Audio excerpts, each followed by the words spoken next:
Ayo Vampiro. Hip hop, off right. Hip hop, yo, grinding is working, my timing is perfect. And these Lama ain't playing that real hip hop. Hip hop, off right. salaamaaleykum wa rahmatullah, salaamaaleykum waa Sénégal, salaamaaleykum waa Afrika, waa West Africa, fu waaye mën a nekk ci àddina wërngal këpp ñu ngi leen di ziar dal leen ak jàmm ci salaamaaleykum waa Sénégal, salaamaaleykum waa Afrika, waa West Africa, fu waaye mën a nekk ci àddina wërngal këpp ñu ngi leen di ziar dal leen ak jàmm ci leen di nuyu ku ci nekk sa tur ak sa sant di leen wax dal leen ak jàmm.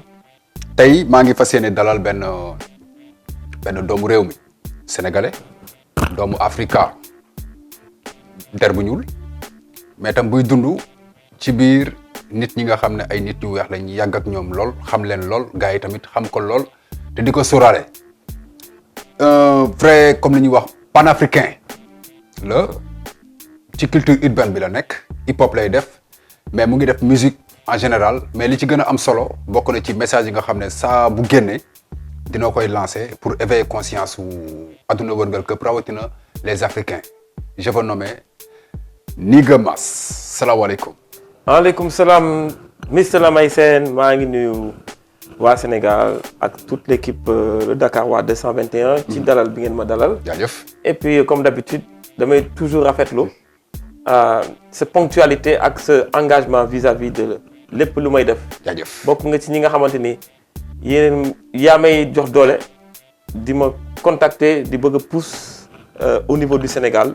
liggéey bi ma nekk di def et rare sont les animateurs comme yow.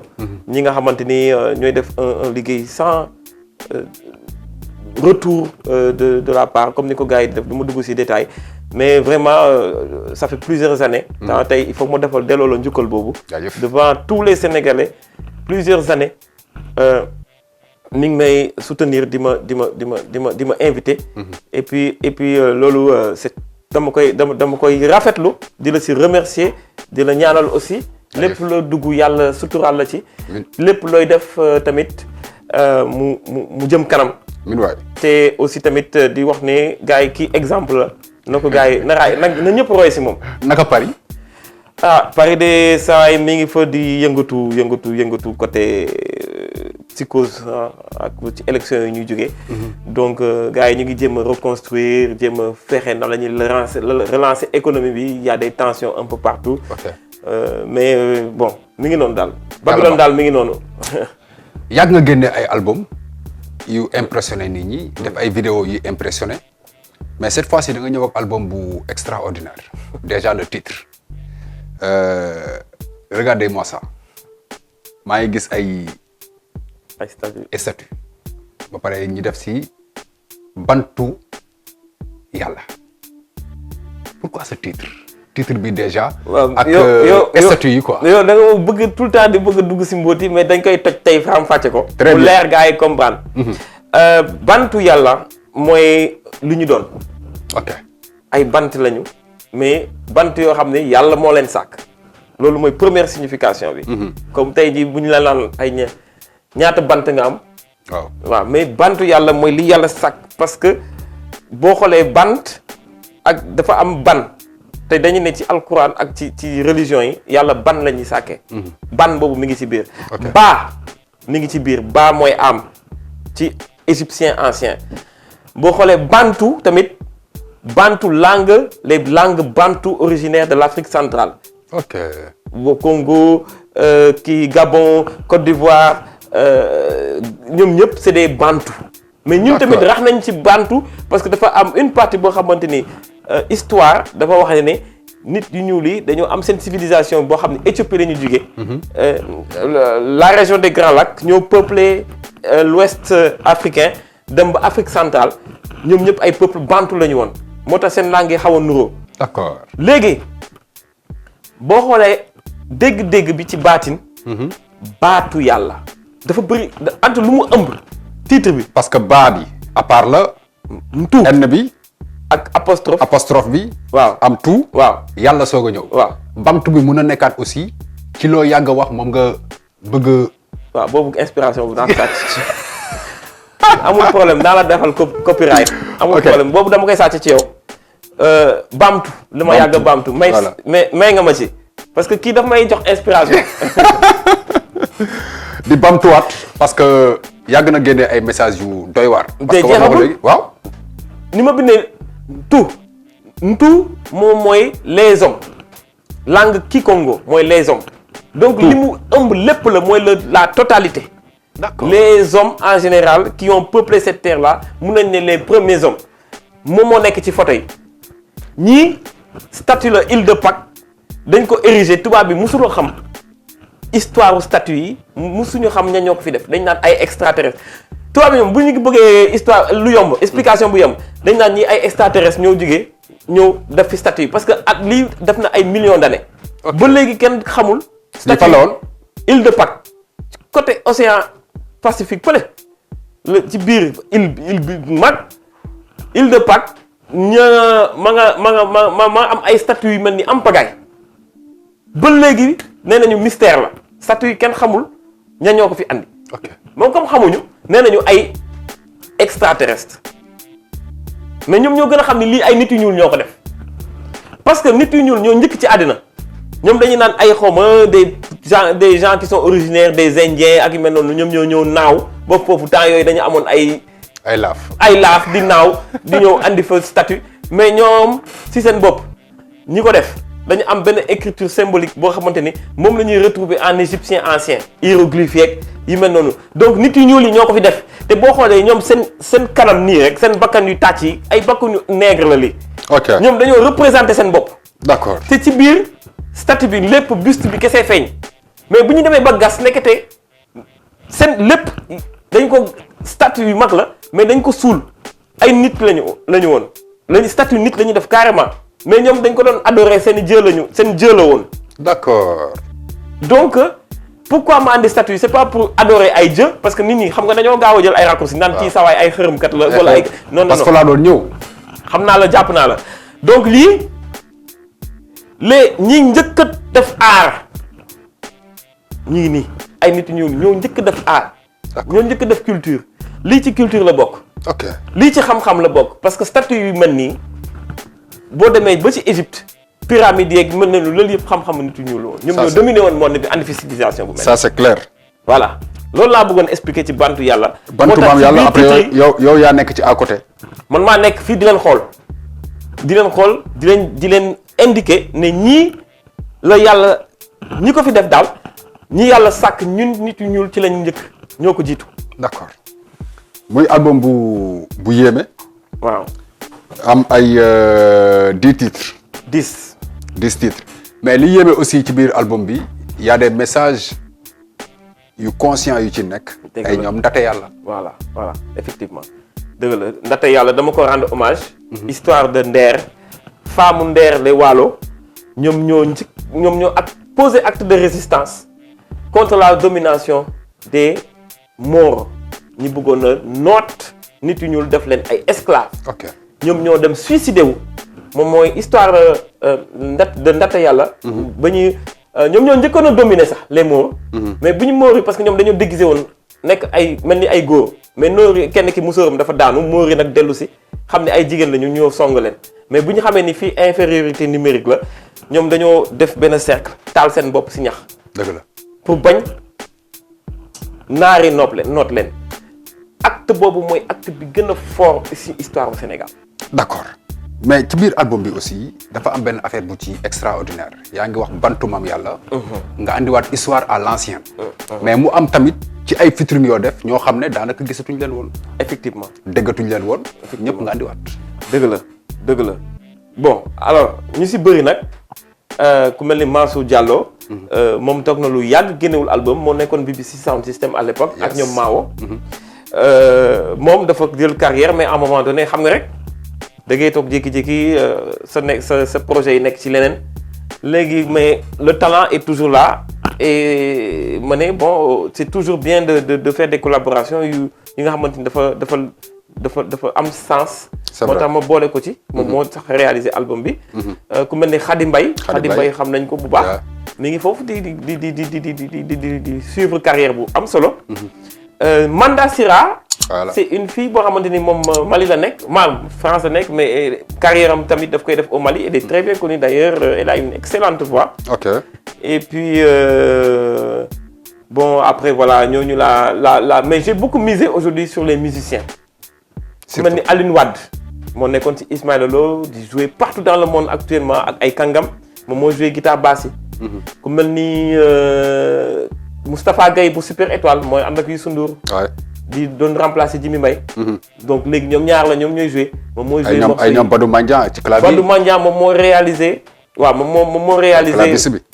clavier yi moom moo def sax production originale album bi def idée générale. mais album bi remercier au passage musicalement parlant tout ce qui est musique africain. instrument africain. dañ ko ciy dégg. bu baax. depuis le début ay xalam maa la wax lii. sabar kora flûte. lépp dañ ko ci déggaat. Casamance Sine Saloum yaa ngi ci biir monde musical bi fu mu gën a développé muy Europe Asie te fépp ngay dem ci àdduna mais chaque jour ngay génnee album wala son da ngay miser trop ci Africa. dëgg la parce que depuis le début j'ai toujours compris benn affaire que ñun suñu musique il faut mu am singularité il faut mu dem original et puis boo xoolee ñu génn partout dans le monde ñuy jouer ci affaire yu mag yi musique sénégalaise. ñoom ñëpp musique africaine la ñu fësal. dëgg la ku ci mel ni Doudou Ndiaye Coumba Rose. ku ci mel ni Touré Kunda. ñooñu laay gën njëkk a wax parce que ñoom ñoo fi njëkk a toj àddina. Youssou Ndour doog see tegu bon Ismaïla Lô le grand Baba Maal boo ko déggee da nga naan musique am doo ko copier fenn kenn copier wu ko fenn. Youssou Ndour tamit musique am copier wu ko fenn à part ses influences salsa avant yi mu amoon. du temps de Number One et cetera mais il a quand même réussi à mettre quelque chose c'est-à-dire le sabar wolof ak la différente manière de jouer le mbalax. ok Baba Maal la culture halpulaar au-dessus de toute son art et ñeneen ak ñeneen Ismaïla Lô et cetera et cetera Doudou Ndiaye Coumba Rose mu doon def fii kenn defu ko avec ses chorégraphies et cetera Touré Kunda pareil. Aujourd'hui ñooñu rek ñoom ñoo cartonné à l'international ñu leen di gis ci ay affaires yu mag ci ay trophées ak yu mel noonu donc cette musique africaine là moom la gars yi soxla. d'accord boo ñëwee di def Céline Dion soxlawuñu ko parce que am nañu Céline Dion ba pare mais boo ñëwee def Touré Kunda amuñu ko feneen. dëgg la est-ce que waxuma dëgg. bu baax. ba beneen bu ci tegu mooy même dans le mouvement hip-hop ma dugg ci mouvement hip-hop bi. Les Positive Black Soul ils ont commencé à faire des tournées mondiales est-ce que musique rap toppandoo lañ doon def à l'époque ñoom ñoo ñëw andi kora teg ci biir hip hop bi andi tama bi. di ci remercier Mamane Thiam bi nga xam ne moom moo tëgg tama yëpp nekkoon Positive Black Soul aussi di kàngam mu mag moom laay àndal fu nekk di concert Mamane Thiam aujourd'hui li mu andi ci hip hop dafa def différence complète parce que à l'époque bi tubaab bi doon signé ay Positive Black Soul daara ji ñoom c'était plus seen accoutrement ak seen manière de faire le rap à la sénégalaise qui a vraiment bien marché. boobu moo jaay waaw mais depuis boobu ba léegi ñaata nit ñu ngi fi rap. ah mais Mass nag boo nekkee Paris yaa ngi dégg ay chaque jour ñu dégg fii artiste bi mu ngi dem camp pour def tournée mu ngi def lii ak lii pour def tournée man des fois mu dem lay woo ne la Mass diw mu ngi ñëw xanaa boolewula ci événement bu muy def wala ainsi de suite doo ma ne nag gars yi bu ñu ñëwee foofu. ak li ñuy wax fii yëpp si ñu ngi dem tournée pour def Paris wala Italie wala Espagne doo ma ne tournée yooyu tournée la. man de xanaa fii la ñuy wax ne tournée la de mais ñun lu ñuy woowee tournée ak ñoom lu ñuy woowee tournée bokkul gis ma fa benn rappeur buy def tournée foofu gis ma ko bu jógee fii laa wax de am na ay quelques rappeurs yoo xam ne peut-être xamaguñu leen fii ñu ngi def ay affaires yu extraordinaire foofu mais malheureusement Sénégal xam nga nu muy fonctionner mais rappeur bu jógee fii dem defi tournée gis ma ko. Je n'ai pas vu ça ñu ñëw def jouer c'est des salles yoo xamante ne matul ab rombul 300 personnes. baaru comme salle bañ defee woon suñu interview ba ca Paris. genre boobu la genre yooyu la après ñu ne dem nañ defi tournée mais du ci hip hop kese de si mbalax maa nii pareil. ok du ma tudd benn tur rek mais man bu ma gisee ñu leen ñuy taxaw fii ci télé bi dinaan dañu demoon tournée européenne man damay reetaan rek noppi jàpp sama ñàmb mais du ma si wax parce que day am lu muy nuur man mën naa leen critiquer en tant que mélomane mais en tant que artiste au ma droit critiquer leen. parce que samay nawle lañu mais il faut que ñu bañ a ñoddi loo xamante ni amul. mais doo ma ne masse at yi nga def ci musique yëpp ak connaissance bi nga am ci àdduna wërngal këpp parce que man fekk naa la Paris. du benn yoon du ñaari yoon. donc loolu yëpp buy am. doo ma ne artistes yi bu ñu ñëw parce que man aw ma woon fit man sama fit mayum benn yoon. ma ñëw ba Paris te woo ma la musuma ñëw Paris te woo ma la ne la masse maa ngi bërëb. maa ngi fi franchement. maa ngi sama gàlle Aubervilliers. wallaay lii ak lii nga ne ma bon jour bii nañ tase bërëb sàngam. maa la ko wax te saa mu ñëwee dinaa la poser question bi. dëgg la ne la est-ce que par exemple artiste bi mu ngi ñëw parce que ki la jiitu ci néeg bu lëndëm moo lay wax ni ngay toogee. waaw que ça soit tey ci culture urbaine bi la nga nekk kenn mënu si génne. ci hip hop bi nga nekk kenn mënu si génne. mais tey da nga làmb ñëpp. muy hip hop bi muy mbalax bi. xanaa gars yi bu ñu ñëw foofu au moins dinañ ne masse man de maa ngi fii damaa bëgg def nangam sangam. am na ñu koy def mais man mi ma waxee endroit yi ñuy joué loolu juste kii la c'est des café concert café concert la gars yi di def. café concert. café concert lañ koy wooyee. mais loolu amul ruusu boo def café concert dafa waxal ne yaa ngi def café concert man damay def café concert ba léegi dara amul gàcce mais damay def café concert damay def festival yu mag boo defee festival bu mag kenn def nga festival bu mag xam nga lu tax Fada Freddy ma respecté ko parce que moom jamais nga dégg ko mu ne damay dem partout dans le monde il est humble et mi ngi def ay affaire am bu defoon beaucoup plus de communication ci li muy def non kon gars yi kenn dootul wax parce que pour def ay tournée il faut nga am tourneur. ça c'est vrai. mais man kan moo fiy def à part quelques promoteurs sénégalais yu andi des artistes qui sont connus ici ku mel ni Dip joué na fa kan encore bon Nit Dof moom mooy defal affaire boppam c'est bien mais amaguñu poids représenter hip hop Sénégal dans des festivals ou bien dans des grands concerts. mais yéen de renom léegi ban rôle ngeen ci am yow sa genre bi nekk foofu. mais man li may def noonu am na ñoo xam ne gisuñu ci seen bopp. ndax la. parce que nee nañu man rap mbalax laay def. am na ñoo xamante ne nañu man sama hip hop bi il faut hip hop bi waroo ci boole ay tama. waroo ci boole ay yenn affaires yi mais il faut qu'on sache que gisuñu loolu. le tama est un instrument. waaw. sabar instrument. waaw. boo demee ci boo jëlee tama. peut-être que tubaab bi am na beneen façon bu mu ko yoree moom. waaw boo jëlee suñu kooraat tubaab bi am na beneen bu mu ko yoree. waaw clavier bi tubaab bee ko moom. mais ñun ñu ngi suñu balafon. mais duñ ko nangu def. pourquoi duñ ko nangu léegi daal laa commencé gis ñenn yi di ko def di jël te man ba ma ko dalee def ba léegi gars yi dañ doon reetaan. Fata bu mu ko daan def dañ ko doon reetaan.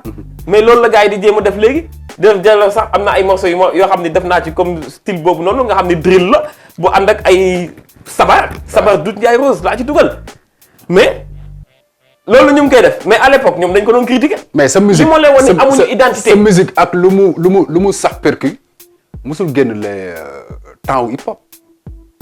du génn temps hip hop parce que tout simplement temps hip hop dafa simple kii la soit binaire la wala ternaire.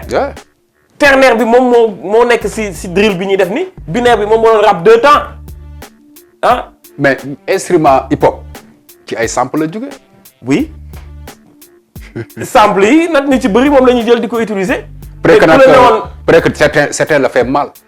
waaw parce que musicalement il faut que nga taxaw tey jii bu ñu la nee accord bi nga war a jouer da nga war a xam ci ban gaam nga koy teg xam nga affaire yooyu yëpp ay détails la yoo xamante ne ñu ci bëri ñoom duñu ko calculer. dañuy ñëw rek dégg beat ñu ne yónneel beat bi jeex na pare naa si. mais attention gis naa ay gars yi def ay hip hop fii Sénégal di si boole vraiment orchestre di jouer. waaw c'est bien man xam nga dama ñëw fii ànd ak des gens qui sont dans le milieu de ñu créer ay comment dirais-je benn festival le tremplin des talents man dama bokkoon ci jury. ok loolu semaine dernière la woon benn artiste la ñu jël pour yóbbu ko Europe mu def ay concerts parmi 10. on a fait les sélections benn lañ ci jël mais ki ko def ki ko gagné man waxoon naa leen ko bi ñu defee première présélection bi man amoon droit sax wax dama leen ne bàyyi leen toppandoo bi ngeen di def. ok def leen seen identité mais waa ji ko gagné xamatuma sax nu mu tudd Baye Fall xam lan mais guitare am la yor ak lekketam. ça c'est original. mais guitare ak lekketam mi ngi vidéo yaa ngi fii sama téléphone mais moom moo ko gagné mais avec une voix simple qui porte. il chante juste il a une identité te mi ngi def lu nice loo xam dafa mais ñi fa nekkoon yëpp malheureusement ay reprise lañ doon def te waxoon naa leen def leen final bi ñëw leen ak des chansons originales lii identité seen identité il y avait une fille qui avait beaucoup de talent que j'aimais beaucoup malheureusement bon on était di 7 jury 8 mais majorité bi ci waajooju la et loolu la gars yi soxla. très bien. sa identité. il faut que ñu am identité. identité surtout d'être africain et partout surtout sénégalais. il s'appelle Niga Mass. ah Niga Mass tey moom la ñu dalal ci DKR 221 hip hop. ñuy waxtaanee album bi nga xam ne mooy Bantu Yàlla. un album à avoir absolument. j'espère que disponible na fépp. oui sur toutes les plateformes et cetera. en support CD aussi. ah en support CD. support CD aussi ku ko bëgg xam nga rek demal ci Instagram nga tapé Niga Mass gars yi kii la. livraison gars yi livraison ah. d'accord gis nañ ci aussi ñaari vidéo ci biir album bi. yes Thiely bi ak Songma. lu tax ñaar yooyu. léegi kan moo la war a song yow. xam nga Songma bi bon moo tàmbale ci Songma mais Songma bi genre drill trap mais parce que dama déggoon quelques boys di def ay morceaux du ñu clashé naan neen oui yéen seen rap bi dafa ancien yéen mënatu leen nekk à jour xam nga dañuy wàññi quoi. ok mais trap bi ma def moo gën a metti seen bos non seulement loolu te dama ci boole instrument africain ba pare leen déglu leen style bi ma koy tege man nekkuma di naan ay damay ànd ak xale yu jigéen wala di la saaga wala di la clash ak yu mel noonu man damay wax lii jëriñ Afrique. kon Songma du sama mbëggeel. ah non ñu bëri dañu kii mais dama naan ñëwal Songma ci hip hop refrain bi ñëwal Songma kon égo triple quoi di léewtoo si géewu rap waaw.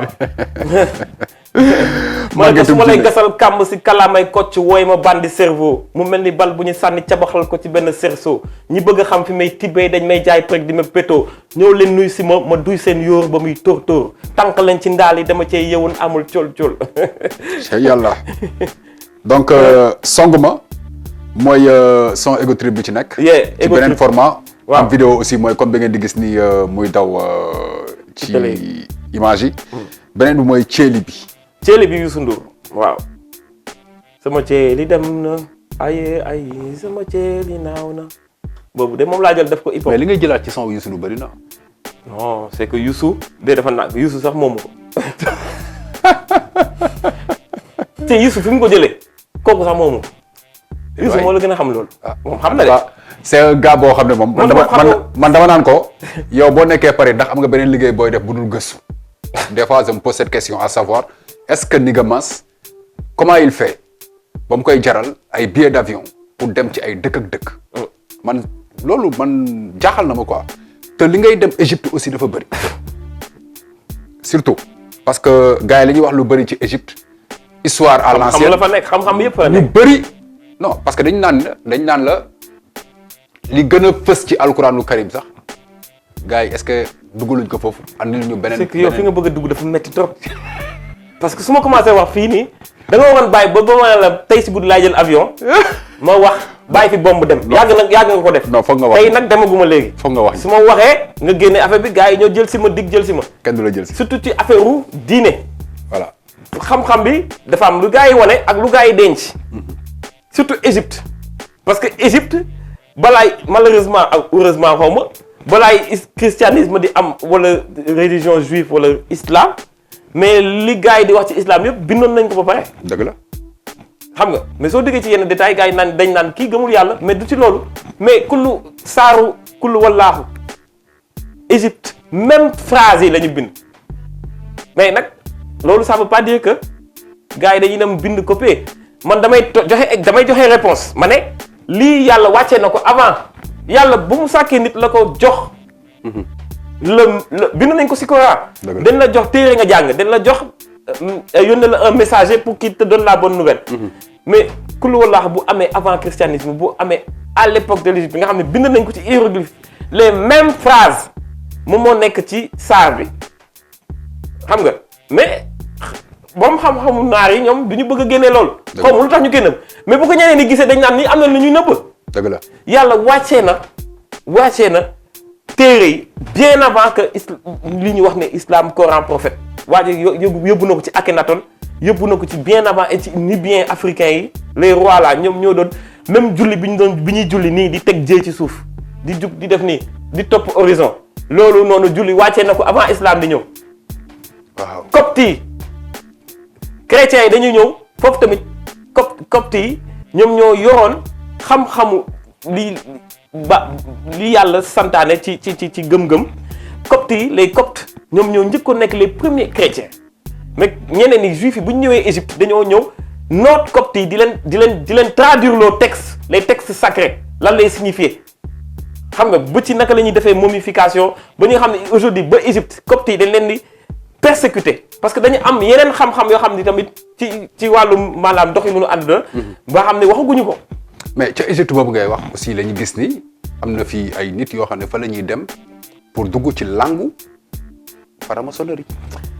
parce que secret franc-maçonnerie yi foofu la commencé mais égyptiens anciens yi binduñu woon du comme franc-maçon bi ñuy wax ni mais c'est le culte du secret moom la ñuy wax le culte du secret égyptiens noirs yi ñoo ko génnee mais ñoom dañoo dencoon xam-xam jalousement dañ naan pour que nga mën a àgg benn niveau il faut nga def ay épreuves moom la français di tontu ci hiéroglyphe naan pour faire ces preuves il faut faire les épreuves moom la égyptiens yi waxoon ne nañu du ñu joxe xam-xam tant que yow gradé wuloo ay échelons comme ni ñuy seexal rek ci. et en parlant de seex gis nañ fi personnellement mun naa la wax peut-être que du la jox tur mais am na fi ñoo xam ne on les appelle des seex. waaw mais fa la ñuy dem pour dugg dans les loges maçonniques. waaw parce que foofu dafa am xam-xamu wërsëg xam na ngay génne biddéew ci nit xam fan la wërsëgam nekk di gis affaire u gisaane affaire u ñaanal wërsëg daanu fajaate mën nga def affaire ay miracles yu bëri. ki mu lay wax ni aussi day faj. man kañ pourtant mu ngi ci loge maçonnique bi. mais parce que secret ay secret la ñu yor yoo xamante ni comme maanaam dafa am xam-xam boo xamante ni dañ ko denc boo xamante ni mooy permettre régler problème mu àdduna yëpp mais ñi ko yor lu ndaw la te des fois gars yi dañ ci def ay sacrifice pour mën a jot parce que boo bëggee egg yenn yi ay sacrifice yu métti ngay def mën la reyloo sax sa doom. d'accord il affaire bizarre. moo nekk naan loo ay deret yoo xamante ni kenn xamul fu mu jógee. moo waay Égypte ñoo dàkk def ay lu gisoo seen affaire xërëm yeeg ak yu mel noonu lu ci bëri gisoo Coupe d'Afrique bi nu mu bizarre ah mais Sénégal tamit dañoo yor ay bagages fii ah. ah non yor nañu ay bagages loolu dafa leer di la rappeler que ni maas nañu dalal ah donc du ñu la dalal aussi te du ñu wax ci xew-xewu aduna. ci li xew. donte cof nga ko sànq ba ñuy tàmbali par rapport ak Paris. élection yi ñu fa jugee ainsi de suite.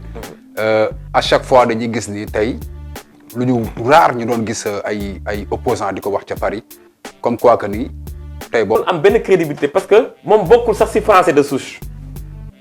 ok bokkul sax ci français de souche d'origine algérienne berbère xamul sax histoire am moom dafa ñëw amee nit ñi mais dafa am ay lobby ci ginnaaw ñu koy jàppale di ko financer.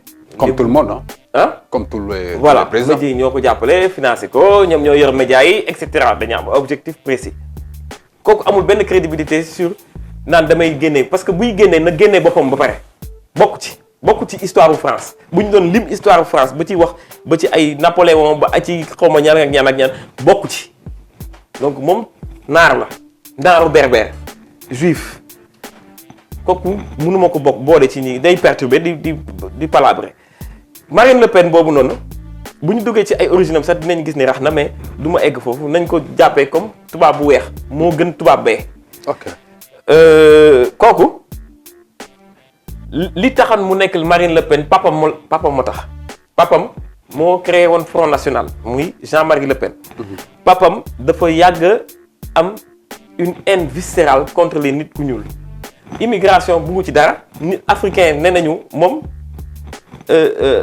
ñi mu doon ay thèse yi mu doon dawal ca année yu njëkk ya thèse Gobineau mooy nit ku ñuul mooy race inférieure boo xam ne moo gën a jege baabul. ok papay Marine Le Pen moo doon wax loolu ñun est-ce que golo yi sax ak ñun mala yi ak africains yi bokkuñu tolluwaay foofu lañ leen considéré parce que dañ doon ne même bu ñuy wax ci der bu weex ci der bu weex sax am na ñoo xam ne dañuy gënalante ànd ñoom tu vois mais bu ci gën a bon bi mooy nit ku ñuul. donc nit ku ñuul waruñu ko considérer comme tel. comme nit quoi. comme nit ay mbaam lañu ay animaux lañu. donc mais est-ce que sa baay moo saaga noonu. waaw yow sa doom lan lay xalaat. mais est-ce que loolu tamit tey bu ñu xoolee la xew ca Maroc. waaw xaw ma lu ñu koy woowee tey sax sama waa ji xam nga lobby xam nga nu ñu koy waxatee mooy xale yu jigéen ñi demoon. Dubaï. porte à porte. mais loolu bu ñu koy gis aussi ay nit yi ñuul di ko def ay doomu africain di ko def jigéen tey nga ñëw expliquer ñu par rapport ak histoire bi nga xam ne papa yi Marie Le Pen moom la doon def moom la doon prôné. du neex a gëm mais tam boo gisee lu mel noonu aussi dina xaw a doy waar. mais loolu li xew Dubaï parce que ñu ne ñoom nit yu ñuul yi tubaab bi nit yu ñuul yi considéré wu ñu leen à part des objets bu dee ci jigéen ñi les mères yi xam nga maa ngi leen ne Mbour laa jógee nii léegi nii ci am affaire yi mooy liggéey mais li ma fa gis c'est extraordinaire pas tubaab bi ak mère tubaab bi gigolo la affaire gigolo moo fa am pédophilie homosexualité ak mère yi di ut ci non pas yi di ut ci xale yu ndaw yi c'est des objets de jouissance. À qui la faute? Manque de caractère ci suñu gouvernement manque de fulla fayda ak suñu xale yu jigéen ñi ak ay góor yu ñàkk fayda di topp ay mère tubaab loolu moom moo am foofu maa ko gis toog naa fi une semaine di liggéey mais fa ma génn loolu rek laay gis pas bu yor xale bu jigéen mu ndaw te kenn du wax wala démb maa ngi gis que benn waay bu ànd ak benn mère bu màgget bu mënul dox benn jeune comme man na bu mënul dox da nga naan waaye lii lan la. est-ce que du pauvreté bi aussi. mais pauvreté boo xamante ne mais yeneen dëkk yi pauvre nañu mais duñ def lii yenn yi ñàkk fayda la parce que je ne comprends pas pauvreté bay jaay sa ngor bay dignité di wàcc à ce niveau là man yenn yi ci dignité la pour man ci nit ñi la. bu dee ci nit ñi la aussi ak agression bi ngay dégg jamono bi ci réew mi ay hôpitaux yoo xam ne ñu ngi tàkk ay liir di ci dee. oui yeneen ak yeneen est-ce que yooyu tamit fileeg réew mi mu ngi amee boobu sobe. yenn yi est-ce que dinañ ci jóg. mais duñu mës a jugee ci musiba bu ñuy dal tout le temps maa ngi ko doon way ci sama benn morceau album bële sama gaal ngi jooy ci tefesu musiba bés bu yàlla sàkk ay nit di dal ci musiba ki musiba dal ak ki dal ci musiba wax ma ñaata nit ci àdduna ñu ngi dal ci musiba loolu laa doon expliquer ne musiba bi tant que ñun ñu ngi nekk di defi bon di soxorante surtout ba pare di comment dire nekkuñu ci dëgg surtout ñi nga xamante ni ci enrichissement illicite lañ leen xamee politique boo xamante ni tey jii nii ministère de la santé scandale yu nekk sur son dos mais malgré ça yow amoo sax am dignité taxaw jug démissionné malgré am na yoo xamante ni waroo xaar sax ñu lay dàq. wàccee nañ ko dàq nañ ko. mais moom moo waroon dem avant ñu koy dàq parce que ku ñàkk jëm la ñu fekk fi nga toog dàq la. dëgg la.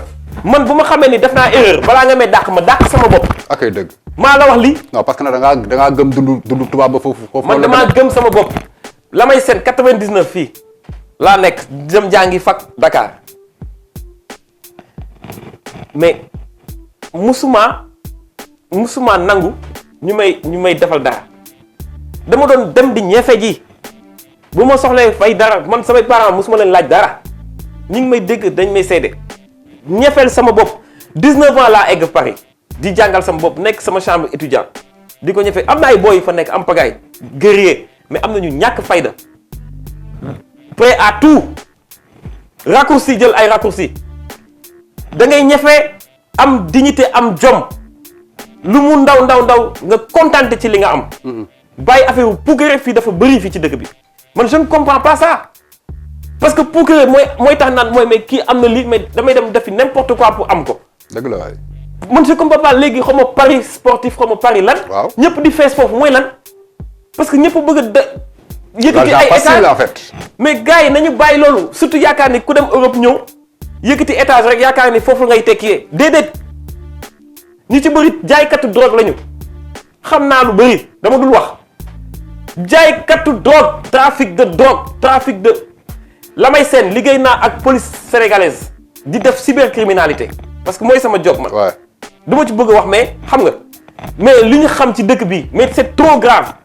mais kenn du fi liggéey bu lew lu tuuti la tout ñu ci gën a bëri mais escroc teg deal jaay drogue lingo or yi ak lingo jamaa yi ñuy jëlee ay Guinée Bissau ko Guinée Conakry di ko dugal di def ay du n'importe quoi di nax nit ñi affaire lobby maraboutique ku nekk di jël affaire naan ay man damay dem ci sëriñ mu defal ma lii dara doo ko am tànk liggéeyoo. dëgg la waay. da ngay dem ñafe liggéey mu metti nga toog nga nekk ci jàmm mais am na ñoo xam ni seen téléphone yi ay 10 téléphones la ñuy yor ni du ñu ñeme wuyu fu ñu nekk ñu ngi changé di daw di làqatu. ok dëgg. mais loolu moo am si dëkk bi mais je comprends pas moo tax may la musiba boobu nag tant que bàyyi ñu di bëgg di accumuler ay xaalis bu lewul ak loo xam ne nekkoo ci dëgg mais lii rek moo ñu daal catastrophe yi. genre catastrophe mooy continuer dañu dal mooy li waaj a waxoon ndax amul leneen luy rayaate. luy rayaate. waaw parce que agression sur agression. heure boo xëyee yaa ngi dégg rey nañu diw. ka ko rey ñu ne la benn waaj la boo xam du agresseur sax mais waaju lucide la moo ko rey tey nga dégg ñu ne la benn boy boo xam ne même moins de 18 ans moo rey benn frère am parce que da ko tere mu génn guddi mu ñëw fekk mu tëdd mu sotti ko ndox bu tàng jër. loolu yëpp phénomène de société frustration pauvreté vie bi di gën a cher. mais état bi aussi am na ci responsabilité. mais l'État est garant de la sécurité du territoire. très bien. donc il y a pas assez de gendarmes il y a pas assez de policiers malheureusement. ah non loolu Mass du mu ko d'accord rek. y a pas assez de policiers y a pas assez de gendarmes doyuñu parce que ñun mënuñu comprendre couvre-feu yi saa yi jili bii passé couvre-feu yi passé saa yi munoo dox 10 mètres boo tasewul ak alkaati bu sol tenue wala mu civilu munoo nekk. kon on a assez de policiers et de gendarmes le problème bi kay mooy ndax ñu ngi ci conditions yu baax.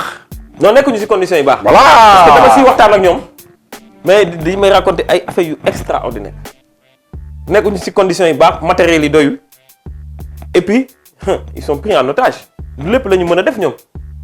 dañ leen tënk amuñu droit marche. amuñu droit wax ñoom. ordre la ñu xam. ah ouais. da ngay def ordre tu exécutes. ça c'est la mission de l'armée. waaw mais à un moment donné bu fekkente ni ñoom dañuy servir population. ñoom dañoo war a am benn un niveau de dignité bi leen war a accorder. ok dëgg. mën na gis ci naaj bu tàng bi. ñuy dox di dem. ñuy taxaw. di xaar oto wala di ëpp mais di laal ay di ëpp ay kaar ñu leen di bañ a jël. wala jëli romb leen ak seen oto. otom ëllëg ko mu jël alkaati bi koy stop sax pour mu yóbbaale ko mais du ko yóbbaale. oui mais loolu mais c'est un problème parce que li leen di fay baaxul.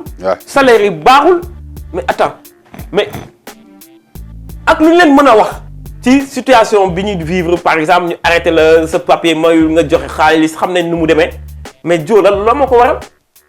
mais loolu amul mais est-ce que loolu amul fees seen réew. déedéet loolu moom amu fa daanaka ma baal rek mais loolu amu fa moom loolu moom boo ko waxee sax nga xalaat ko sax mu ne la tëj kaso xalaat ko boo ko xawee xalaat sax mu ne la tëj kaso ci loolu. mais corruption ba ngi foofu. am na fa kay. c'est que xam nga ñoom lan lañ may wax xam nga dama ciy waxtaan ak ñi liggéey ay préfecture xam naa fa réseau yu bëri ak ay ñi nga xamante ni ñu ngi ci sécurité ak yu mel noonu nee na laan la vous les Africains vous êtes trop bavards seen sikk yi ngeen am yéen nit ku ñuul ñun tubaab bi am nañ ko. mais c'est que yéen da ngeen bëri wax. ok yéen li ngeen lépp lu ngeen di da ngeen koy fësal mais ñun dañuy teg suñu bagage ci suuf kenn du xam. dëgg la waay. te xam nga daan la wax benn la moo koy firndeel tubaab bi ñoo dàq sangu saafara takk téere. xam naa si dara. dañuy takk téere di set mais loolu ku ko wax doo ko mën a imaginer mais ñun da ngay gis ku ñëw taxaw wax ak yow nit ñi nga gis ay ndombal partout ci ndigg li. ah mais 1 2 ñu wax wari sëriñ mais tubaab bi duñu wax dañuy gis seen sëriñ donc def seen i bagage ci pet. ñoom kay dañ koy jël seen dili mafia ci jaay visa jaay affaire yu mel noonu ñi ngi ci biir bu baax. dañ ci gis ci mafia ci biir régler administration lépp. mais c'est que dañu ne tekk lañ ci def quoi moo tax du mës a fës. pour ñu coince leen problème la. ok dëgg parce que bëriwuñ ci wax. mais ñun nag dañuy jàpp. di ci wax rek. il s'appelle ni nga Mass affaire bi neexoon na bëggoon naa ñu gën ko. waaw vraiment gën koo wéyal. intéressant en tout cas liñ ci tënk yëpp. bu mu amee benn problème nag liñ ci tënk yëpp daal boo leen ko calculer ba calculer. génnul ci bantu. yàlla maam yàlla. parce que moom mooy jëf-jëf yëpp. dëgg la bantu maam yàlla mooy jëf-jëf ju baax. bantu maam yàlla mooy jëf-jëf ju bon. moom mooy triandé moom mooy jaayi drogue moom mooy dugg ci loge maçonnique yi. moom mooy dëppaat li nga xam ne yàlla moom la wàccee comme dëgg mu jël am lu mu ci nëbb. wala mu jël ko dëppee ko neneen noo xam ne peut-être du yàlla noonu la ko wàccee woon. yaa ngi gis révélation bi ci génn par rapport ak ul wallaahu ahad. yàlla kenn la. moom ñu bëri ba mu si ñu koy jàngale ñu ngi naan la yonent ba muy ñëw la ko àndaale ne waxal sa nit ñi ul wallaahu ahad yàlla kenn la alors que génn na lu jiitu. islam di ñëw. julli teg sa jë ci suuf. ak weer ak woor. yëpp ñëw na. lu jiitu islam du ñëw. kon yeneen révélation ñëw na moo tax ma ne la Mass à chaque fois que ñu dalal ko dina am ay révélation yu génn parce que doomu adama wala boo xam ne en dehors de la musique dafa bëri lu muy gëstu. parce que pour nga xam ko bu ñëwee Sénégal peut-être que dina nekk ci yeneen dilam yeneen business am yi muy def ba du am yenn jot yi mais bu demee ñibbi ngay xam ne nit ki mu ngi ci beneen dimension wax dëgg neex yàlla. pour éveiller conscience wu nit ku ñuul surtout mu gën a gëm boppam buy wax da ngay xam ni africain am na lu ko yàlla may am na lu mu yelloo lu bëri kaaw bi fële ñun buñ fa demee dañ fa war a dem buñ fa demul it dañ fa war a dem parce que dañ fa am cër comme ni tubaab bi ñëwee fii di def naka sulul noonu ca mbuur bee mu lu mu la ko expliqué ñun buñ demee fee dóor waar te di nelaw donte am na ñeneen ñoo xam ne aussi ñu ngi ci yeneen ak yeneen ak yeneen kon li koy jaral muy def gëstu yooyu bay dugg feneen ak feneen moom internet bi rek doy ko mais dina wër ci aduna fu gën a sori ci aduna foo xam ne doo mës a xalaat tur yooyu ndax am na ci aduna dina fa dem teg fa tànkam juste pour andil ñu benn information même bu dee benn mbir bu ndaw la boo xam ne secret la dina ko jaral mu dem fa ñëw moo tax tey boo xoolee tubaab bi am na ñoo xam ne xam nañ ko di ko fréquenter mais am na si ñoo xam ne aussi ñu ngi koy galgal bu baax a baax ci côté internet gars yi ñu saa bu dugg ubbee comptam bu ci defee ay message gars yi supprimer leneen ak leneen ba ci média bi foofu aussi am na ñoo xam ne du ñëpp a koy invité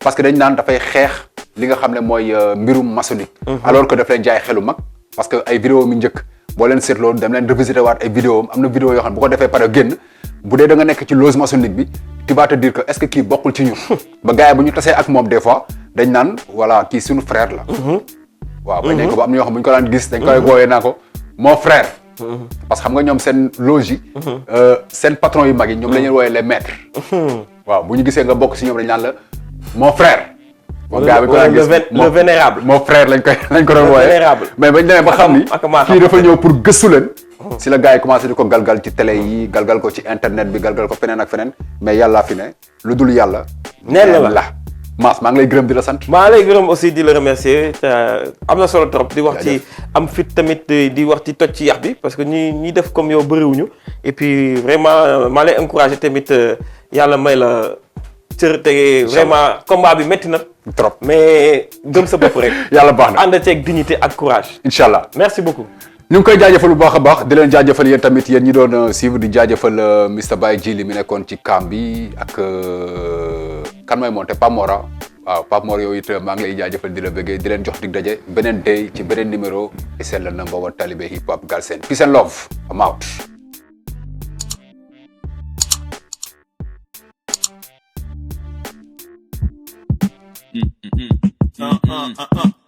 Ayo Vampiro. Hip hop, go off right. Hip hop, yo, grinding is working, my timing is perfect. And these alumni playing that real hip hop. Hip hop,